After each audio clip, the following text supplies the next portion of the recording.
on the surface, the choice of the music may seem actually a little bit cliche, because the video's background subject is about a Nazi, and the song talks about the devil, and so I knew that may be problematic, but I also wanted to make a lot of different references, and my work in general always makes a lot of different references, historical, pictoric, and also popular culture. So the song, if you really listen to it, it talks about not the devil, but kind of like atrocities that humanity has committed over centuries.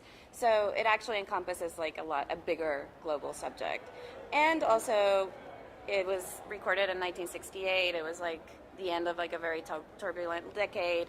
And Jean-Luc Godard made this documentary film about the recording of the song. It becomes like an essay on democracy, freedom, and sort of the end of this very idealistic decade. So that also becomes a reference in my piece, and it's one of the big reasons I chose that song.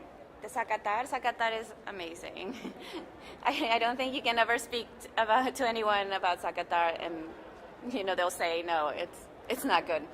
But we actually had I think a very unique experience. I say we, the 5 people that were there, or the 5 artists that were there at the time, because one of the artists is another resident is a dancer from LA, but she's been going to Salvador for about 20 years working with Afro-Brazilian dance. And so she was doing a documentary about her teachers.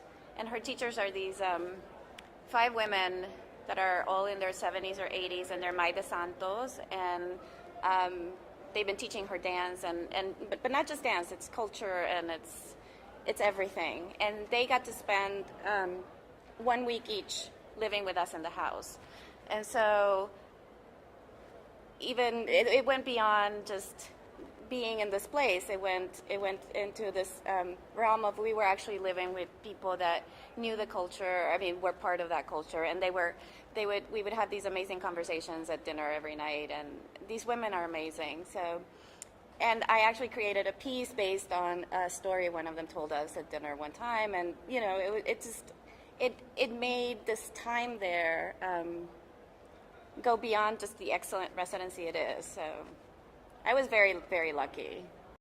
Oh, I'm not even going to answer that because Video Brazil, not for me, but in general for South America and for Latin America and for the Southern Hemisphere, really represents a venue where one of the other artists made a comment the other day about, during a panel, that it's one of the very few places in our realm as artists in Latin America that you actually get to look at the other side, like Africa or the Middle East, and we get to come together and see, not having to go to the West and see shows by African artists, but we all come together in this, and this is one of the very few platforms in all of South America. So just that makes Video Brazil invaluable for the arts in the world, not just Latin America.